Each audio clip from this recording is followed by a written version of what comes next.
مجھے ایمان کہتے ہیں، ایمان نے اپنے مخصوص نٹکھٹ شرارتی سے انداز میں کہا۔ جانتا ہوں، ارسلان نے آپ کی اور پری کی دوستی کے بارے میں ہاں مجھے بتایا تھا کہ آپ پری کی بیسٹ فرینڈ ہے۔ سمن نے بھی ایک بار ذکر کیا تھا آپ کا۔ مختصر سی گفتگو کے بعد گاڑی میں بالکل خاموشی چھائی گئی۔ شہریار نے گاڑی چلاتے ہوئے پیچھے بیٹھی ہوئی گلابی کلر کے سوٹ میں ملبوس ایک لڑکی کو دیکھا۔ وہ ایمان سے بات کرتے ہوئے اپنے چہرے پہ آئے اپنے بھورے بالوں کو ہٹا کر کان کے پیچھے کر رہی تھی۔ شہریار نے بڑی دلچسپی سے اس کے ہاتھ کے ہونٹوں کی اور بات کرنے کی ہر ادا کو دیکھا۔ یہ لڑکی آہستہ آہستہ کیسے اسے اپنا بنانے لگی تھی، کیسے اسے خود سے قریب کرنے لگی تھی۔ یہ پوئم میں یہاں پہ دیکھ کے نہیں ریڈ کر رہی ہوں کیونکہ یہ پوئم بہت غلط لکھی ہوئی ہے، یہاں پرنٹ غلط ہے، تو میں اسے صحیح طریقے سے اس کو سناتی ہوں۔ مجھے لکھنا اگر آتا تو لکھتا تیری آنکھوں پر، بہت کچھ لکھنا چاہوں میں تیری آنکھوں کی پلکوں پر، تیری آنکھوں کی شوخی پر، تیرے نینوں کے کاجل پہ کہ جب تو بات کرتی ہے، تیرے ہونٹوں کی جنبش پر، تیری لہراتی زلفوں پر، تیری لہراتی زلفوں پہ کہ کب تو مسکراتی ہے، گویا پھول کھلتے ہیں کہ جب تو آنکھ اٹھاتی ہے، تو دل رکنے سے لگتا ہے کہ جب تو اپنے بالوں میں کوئی گجرا سجاتی ہے، فضائے گنگناتی ہے، میں اپنے دل کے جذبوں کو تمہارے نام کرتا ہوں۔ مجھے لکھنا اگر آتا تو لکھتا تیری آنکھوں پر، مگر میں کیا کروں مجھے لکھنا نہیں آتا۔ آدھے گھنٹے کی ڈرائیو کے بعد سفر تمام ہوا تو تینوں وومن فاؤنڈیشن آف پاکستان پہنچ چکے تھے۔ پری اور ایمان تھوڑی دیر تو شہریار کے ساتھ رہی، پھر مختلف خواتین اور مردوں نے شہریار کو گھیر لیا۔ وہ لوگ اب شہریار کو ان دو جگہوں کے بارے میں بتانے لگے جو انہوں نے کفالت یتیم سینٹر کے لیے مناسب سمجھی تھی۔ شہریار نے وومن فاؤنڈیشن آف پاکستان کے کچھ مردوں اور عورتوں کے ساتھ جا کے ان دو جگہوں کو دیکھا۔ ایمان اور پری دونوں ہی بچوں کے پاس موجود تھی۔ ایمان کو گھر سے کال آ گئی کہ گھر میں اس کے انکل لوگ آ رہے، تو مجبوراً اسے گھر واپس آنا پڑا۔ ایمان نہ چاہتے ہوئے فوری طور پر اپنے گھر جانے کو تیار ہو گئی، جبکہ وہ لوگ 15 منٹ کے بعد کفالت یتیم سینٹر کے لیے نکل رہے تھے۔ کفالت یتیم سینٹر کے معصوم اور پیارے بچوں سے ملے بغیر جانا ایمان کو اچھا نہیں لگ رہا تھا، مگر پھر بھی وہ مجبور تھی۔ ایمان وومن فاؤنڈیشن آف پاکستان سے سیدھا اپنے گھر کے لیے نکلی۔ علی نے ابھی ابھی نئی نئی ڈرائیونگ سیکھی تھی تو ایمان کو لینے آ گیا، اس چکر میں کہ شاید پری بھی ان کے ساتھ آئیں گی، مگر افسوس علی کا ننھا سا دل لمحے بھر میں ٹوٹ گیا۔ وہ اکیلی ہی آ رہی تھی، پری اس کے ساتھ موجود نہیں تھی۔ علی کا دل بری طرح سے ٹوٹا، اس کا دل چاہا کہ وہ ایمان کو بغیر لیے ہی لوٹ جائے، مگر یہ بھی جانتا تھا اگر وہ ایمان کے بغیر لوٹ گیا تو ایمان اس کا خون پی جائیں گی، اس لیے وہ اسے بڑی تمیز اور فرما برداری سے گھر لے آیا۔ شہریار کی واپسی وہاں سے مغرب کی اذان کے بعد ہوئی تھی۔ شہریار نے ان دونوں ٹیموں کے ساتھ مل کر ان دونوں جگہوں کو بہت اچھے طریقے سے دیکھ لیا تھا۔ اب اسے کسی ایک جگہ پر کفالت یتیم سینٹر کے لیے ایک اچھا اور بڑا ادارہ بنانا تھا۔ شہریار پہلے ان لوگوں کے ساتھ women development foundation of Pakistan آیا، پھر اس نے پری کا پوچھا۔ کسی عورت نے بتایا کہ پری یہاں موجود نہیں۔ شہریار پریشان ہو گیا، وہ جس کمرے میں پری کو چھوڑ گیا تھا وہ وہاں نہیں تھی۔ اس کا پریشان ہونا بنتا تھا۔ وہ دوڑا دوڑا وومن فاؤنڈیشن آف پاکستان کے مین آفس آیا۔ اس نے وہاں آ کر پری کے بارے میں پوچھا۔ وہاں بیٹھے ہوئے مختلف مردوں اور عورتوں نے اس کے چہرے پہ پریشانی کو نوٹ کیا۔ وہ پری کے لیے بہت پریشان تھا کہ وہ یہاں سے کہاں چلی گئی۔ کچھ خواتین نے اس کے چہرے پہ پری کے لیے پریشانی کے ساتھ ساتھ بہت کچھ بھی اس کے چہرے پہ دیکھا تو اس کے ہونٹوں پہ مسکراہٹ آ گئی۔ وہاں بیٹھی ہوئی بہت سی خواتین نے بہت کچھ سوچ لیا تھا ان دونوں کے بارے میں، جو پری کے لیے اس طرح پریشان ہونے میں بہت کچھ سمجھ گئی تھی، مگر مریم صاحبہ جو اس ادارے کی سینئر خواتین تھی، انہوں نے اسے بتایا کہ وہ مختلف خواتین کے ساتھ مل کر کفالت یتیم سینٹر چلی گئی۔ پریشان ہونے کی ضرورت نہیں، ڈرائیور تمام لوگوں کو ان کے گھروں پر چھوڑ دیتا ہے۔ شہریار نے مریم صاحبہ سے کفالت یتیم سینٹر کا ایڈریس پوچھا، اپنی گاڑی کفالت یتیم سینٹر کی طرف گھما لی۔ کفالت یتیم سینٹر پہنچتی اس نے پری کو ڈھونڈنا شروع کر دیا۔ وہ پہلے کفالت یتیم سینٹر کے مین آفس چلا آیا، جہاں اس وقت ایک بزرگ بیٹھے ہوئے تھے۔ ان کا نام سلیمان یوسف تھا، وہ کفالت یتیم سینٹر کے اونر تھے۔ ان کے چہرے پر ایک بہت نرم سا تاثر تھا جو کسی بھی نئے دیکھنے والوں کو ان کی طرف کھینچتا تھا۔ اس کے چہرے پہ محبت اور شفقت بہت نمایاں تھی۔ شہریار نے بے چینی سے پری کا پوچھا تو ان کے نرم سے چہرے پہ پری کے نام پر مسکراہٹ آ گئی۔ پری بیٹی بچوں کے کمرے میں ہے۔ انہوں نے ایک چھوٹے سے بچے کو بلا کر کہا کہ انہیں بچوں کے کمروں میں لے جاؤ پری کے پاس۔ شہریار انہیں شکریہ کہتا ہوا آفس سے باہر نکل گیا۔ سلیمان یوسف نے شہریار کو فوراً پہچان لیا کیونکہ مریم صاحبہ نے انہیں فون کر کے بتایا تھا کہ شہریار پری کو لینے آئے گا۔ وہ بچہ شہریار کو پری کے پاس لے آیا۔ پری بچوں کے کمرے میں موجود تھی۔ ان بچوں کے کمرے میں سفید بستر لائن سے دونوں اطراف لگے ہوئے تھے۔ بیچ کی جگہ کو خالی چھوڑا گیا تھا کیونکہ بچوں کا یہ کمرہ دوسروں کمروں سے کافی بڑا تھا۔ شہریار کمرے کے دروازے کے باہر ہی رک گیا۔ فاطمہ اپنے مصنوعی ڈاکٹر والے کھلونے سے پری کا علاج کر رہی تھی۔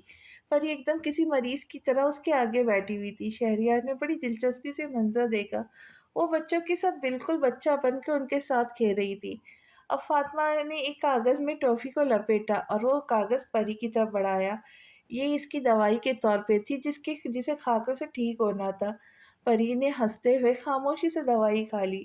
پری اب ان تمام بچوں سے مل کر کمرے سے باہر نکلنے لگی تھی۔ کمرے کے دروازے کے بالکل سامنے شہریار سینے پہ ہاتھ باندھے کھڑا اسے دیکھ رہا تھا۔ پری نے شہریار کو دروازے پہ کھڑا دیکھا تو وہ دروازے سے تھوڑے فاصلے پر ہی رک گئی۔ شہریار چلتا ہوا اس کے قریب آیا۔ اب تمہاری طبیعت کیسی ہے پری؟ شہریار نے پری سے پوچھا۔ پری نے شہریار کی طرف دیکھا جیسے پوچھ رہی ہو کہ مجھے کیا ہوا ہے۔ ڈاکٹر فاطمہ چیک کر رہی تھی نا تمہیں، شہریار نے کہا۔ پری اس کی بات پر آہستہ سے مسکرائی۔ جی اب میں بالکل ٹھیک ہوں، پری نے جواب دیا۔ گھر چلے؟ شہریار نے پوچھا۔ جی۔ باہر چلتے ہوئے شہریار نے پری سے کفالت یتیم سینٹر کے مختلف کمروں کے بارے میں پوچھا۔ پری شہریار کو کفالت یتیم سینٹر کے مختلف کمروں کے بارے میں بتانے لگی۔ یہ بچوں کے کھانے کا کمرہ ہے۔ اس کمرے میں بچے کھیلتے ہیں۔ یہاں پر ہم بچوں کو پڑھاتے ہیں۔ وہ باتیں کرتے کرتے اسے مختلف چیزوں اور کمروں کے بارے میں بتانے لگی۔ پری مستقل ہی بولے جا رہی تھی اور اسے چیزوں اور کمروں کے بارے میں آگاہ کر رہی تھی۔ شہریار نے خاموشی سے چلتے ہوئے اس کی ایک ایک حرکت کو نوٹ کیا۔ اس کا چلنا پھرنا، بولنا، سننا، ہنسنا، اس کے ہاتھوں کی اور اس کے سبز آنکھوں کی حرکت۔ پری کو اچانک یہ احساس ہوا کہ صرف وہی بولے جا رہی ہے تو وہ اچانک ہی خاموش ہو گئی۔ پری جیسے ہی خاموش ہوئی شہریار بے چین ہو گیا۔ کیا ہوا؟ تم بولتے بولتے رک کیوں گئی؟ اس کمرے کے بارے میں نہیں بتاؤں گی مجھے؟ وہ اس کی طرف دیکھ کر پوچھ رہا تھا۔ آخری کمرے پر وہ بالکل خاموش ہو گئی تھی۔ پری کو شرمندگی سی محسوس ہوئی اتنا زیادہ بولنے پر۔ وہ اتنی باتیں نہیں کرتی تھی جتنی باتیں اب وہ انجانے میں شہریار سے کرنے لگی تھی۔ پری کو اپنی اس حرکت سے لمحے بھر کے لیے خوف آیا کہ وہ شہریار کے سامنے کیوں اتنا بولنے لگی تھی۔ اب وہ بالکل خاموشی سے اس کے ساتھ چل رہی تھی۔ شہریار اس کی مستقل خاموشی سے بے چین ہو گیا تو کہنے لگا، میں انتظار کر رہا ہوں کہ تم مجھے اس کمرے کے بارے میں بتاؤں گی۔ وہ اب رک کر اسے دیکھتے ہوئے کہہ رہا تھا۔ پری نے اس کی سیاہ گہری آنکھوں میں دیکھا جہاں محبت کا ایک جہاں آباد تھا۔ وہ اسے دیکھتے ہوئے بہت نرمی اور محبت سے پوچھ رہا تھا۔ پری کا دل اس کی سیاہ گہری آنکھوں کو دیکھ کر جیسے دھڑکنے لگا۔ اس کمرے کو ہم سیلیبریشن روم کے طور پر استعمال کرتے ہیں۔ جیسے 14 اگست کسی بچے کی سالگرہ یا عید وغیرہ ہوتی ہے تو ہم مختلف موقعوں پر اس کمرے کو استعمال کرتے ہیں۔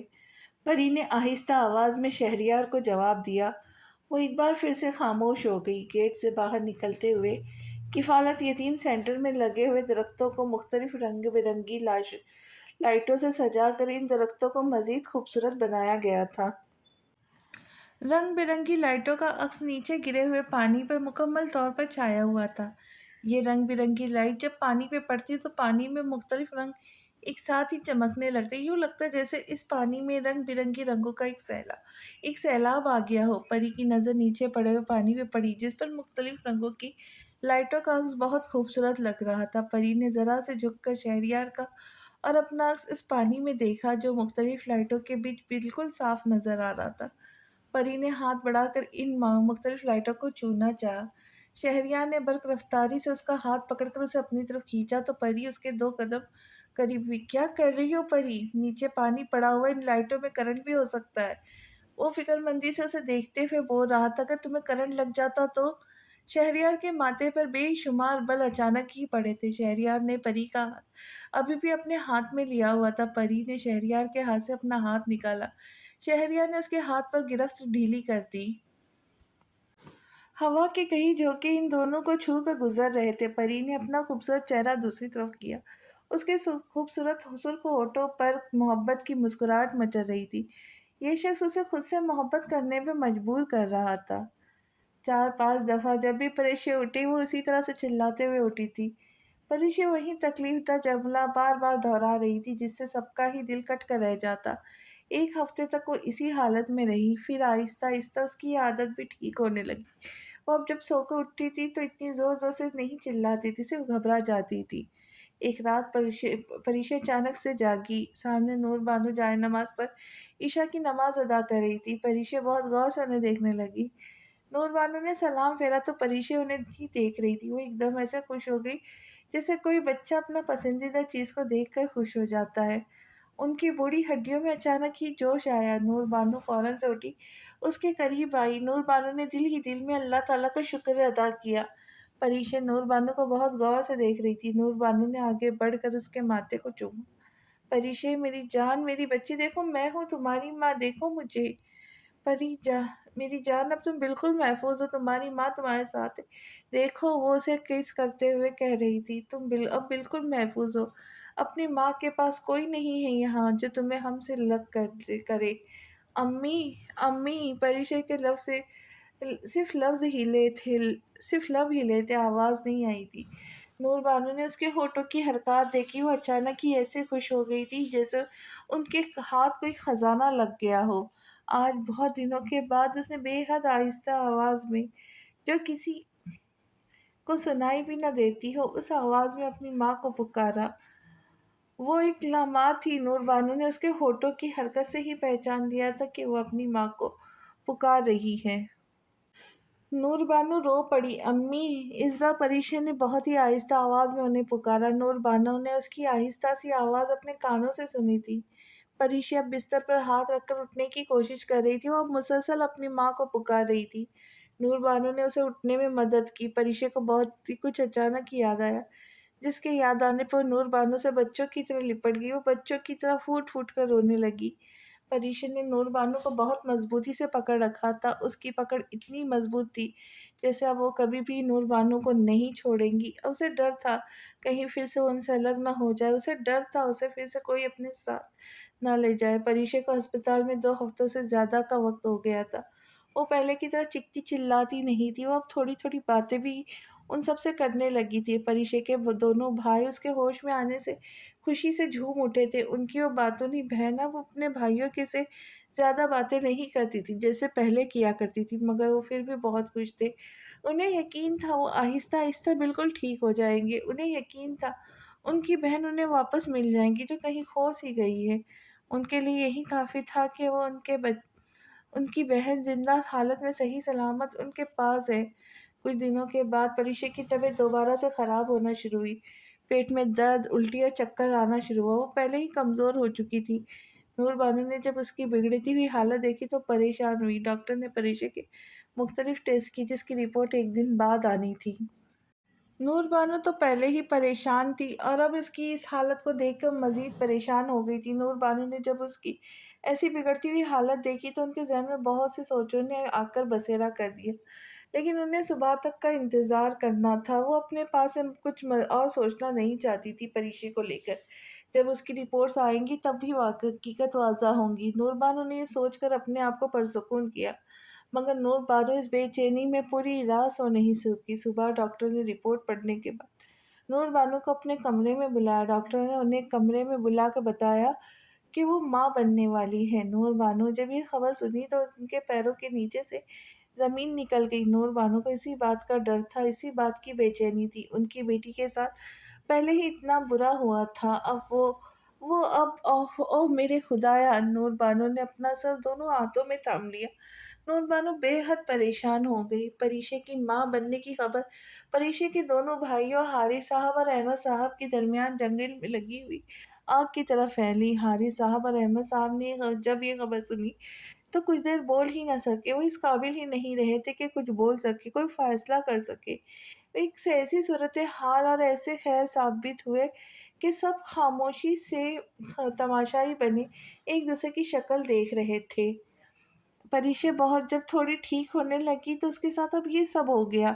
اگر اسے خبر کا پتہ چل جائے کہ وہ زیادتی کے نتیجے میں ایک ناجائز بچے کی ماں بننے والی ہے، وہ بھی اس بچے کی جس بچے کے باپ کی نہ شکل نہ ہی نام اسے پتا ہے، وہ اپنے آپ کو پہلے ہی فرصت میں ختم کریں گی۔ اس ڈر سے ان لوگوں نے پریشے سے یہ بات چھپائے رکھی۔ پریشے نور بانو اور اس کے دونوں بھائیوں کو گھر آئے 2 ہفتوں سے زیادہ ہو چکے تھے۔ دیکھیں نور بانو صاحبہ، جیسے کہ آپ کو پتہ ہے کہ پریشے ماں بننے والی ہے، اسے کھانے پینے کی بہت ضرورت ہے۔ اسے ایسی چیز دے جس کے کھانے سے اسے توانائی اور طاقت ملے اور جس سے ان کا خون بڑھے۔ یہ پہلے ہی بہت کمزور ہے، میں دوائیاں لکھ کر دے رہی ہوں، آپ اسے اس پابندی سے دے دیا کرے۔ اور نور بانو نے اپنے برابر میں بیٹھی ہوئی پریشا سے نظریں چرائی۔ وہ جو بالکل لاتعلق گمسم سے انداز میں بیٹھی ہوئی تھی، اب اس کا سر گول گول گھومنے لگا۔ وہ اپنے سامنے بیٹھے ڈاکٹر کو غور سے دیکھنے لگی، جیسے بے یقینی کے عالم میں ہو کہ یہ سامنے والی کوئی ڈاکٹر کیا کہہ رہی ہے۔ پریشے کو اپنا سانس رکتے ہوئے محسوس۔ پریشے کو لگا اس کمرے کی چھت اس کے سر کے اوپر آ گری ہے۔ آج پریشے کے پیروں کے نیچے سے وہ زمین بھی نکل گئی جو باقی تھی۔ سامنے بیٹھی ڈاکٹرنی کے الفاظ اس کے کانوں میں گونج رہے تھے۔ پریشے کو یوں لگا کہ وہ ایک آگ سے جلنے کے بعد دوسری آگ میں جلنے کے لیے پھینکی گئی ہے۔ پریشے نے بے حد بے یقینی سے اپنی ماں نور بانو کو دیکھا، جو مستقل اس سے اپنی نظریں چرا رہی تھی۔ نور بانو نے پریشے کو دیکھے بغیر ہی ڈاکٹرنی کے ہاتھ سے دوائی کا پرچہ لیا اور کھڑی ہوئی۔ پریشے اپنی جگہ سے ہل بھی نہ سکی۔ پریشے کو اچانک ہی لگا کہ ہوا میں آکسیجن بہت کم ہے۔ اسے اپنے سینے میں ہلکی سی درد کی ٹھیس اٹھتی ہوئی محسوس ہوئی۔ خیال رکھا کرو پریشے، ڈاکٹرنی نے اسے دیکھتے ہوئے کہہ رہی تھی۔ پریشے ڈاکٹرنی کی آواز پر چونکی۔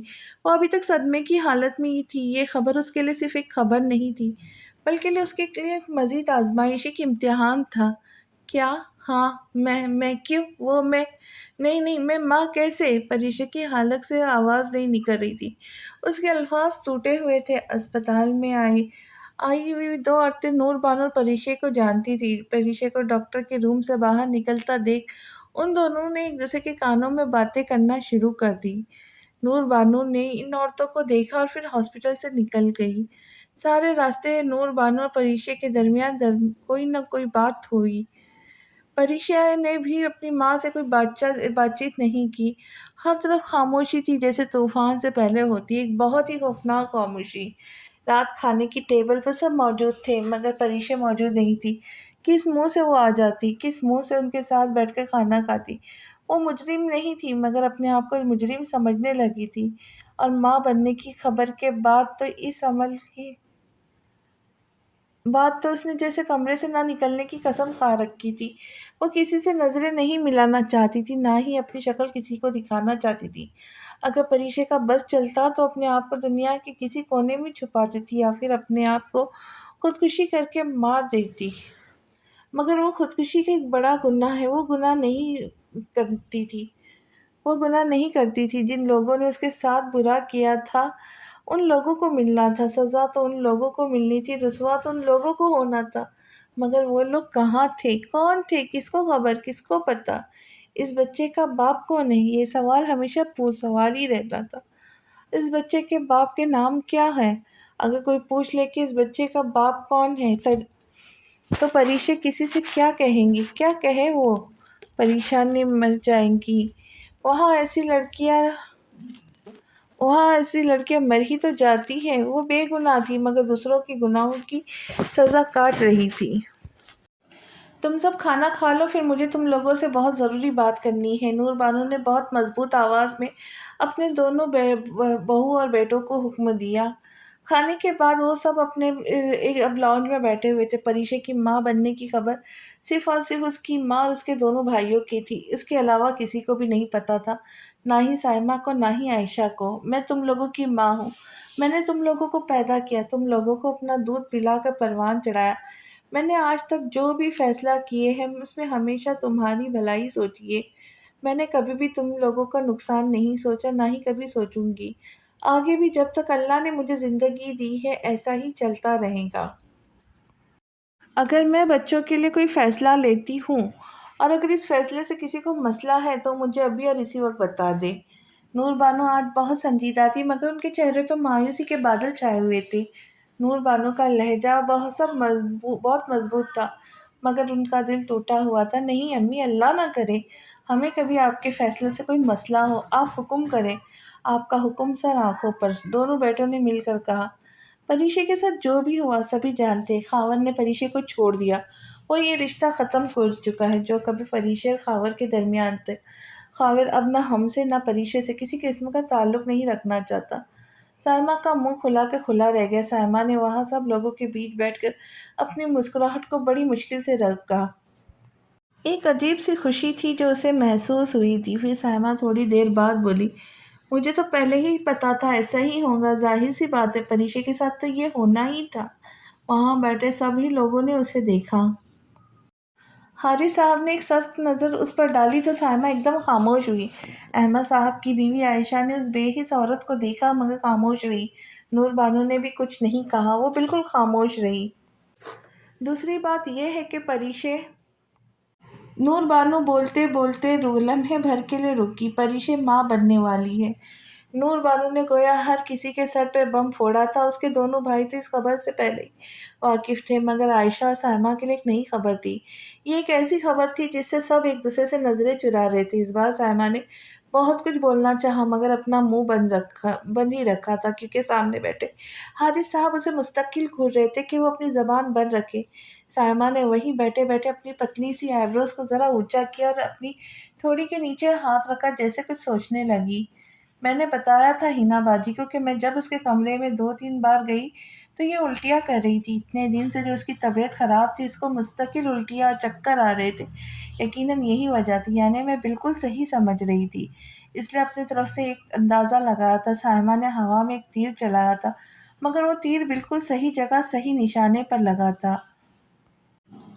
اس نے پریشے کی جب یہ حالت دیکھی تو اسے اندازہ ہو گیا تھا کہ اس کی یہ حالت کیوں ہے۔ اس نے حارث صاحب کے ڈر سے اپنی زبان بند ہی رکھی تھی مگر اپنی بہن ہینا سے فون پر ایک بات کرتی تھی پریشے کے متعلق۔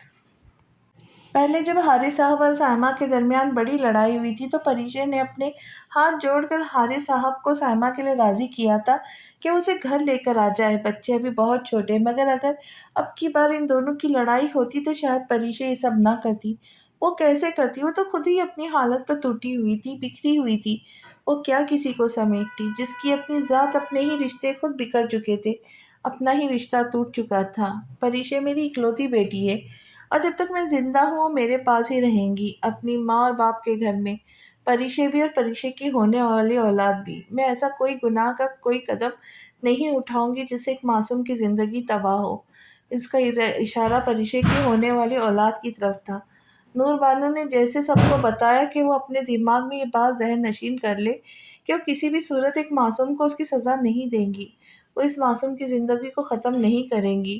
وہ ختم کرنے والی ہوتی کون ہے؟ زندگی اور موت دینے والا تو بے شک اللہ تعالیٰ ہے۔ پریشے کے دونوں بھائی نور بانو کی ٹوٹی ہوئی حالت دیکھ کر بے چین ہوئے۔ امی آپ بالکل بے فکر رہے، وہ ہماری بہن ہے جس پر ہم اپنی جان چھڑکتے ہیں۔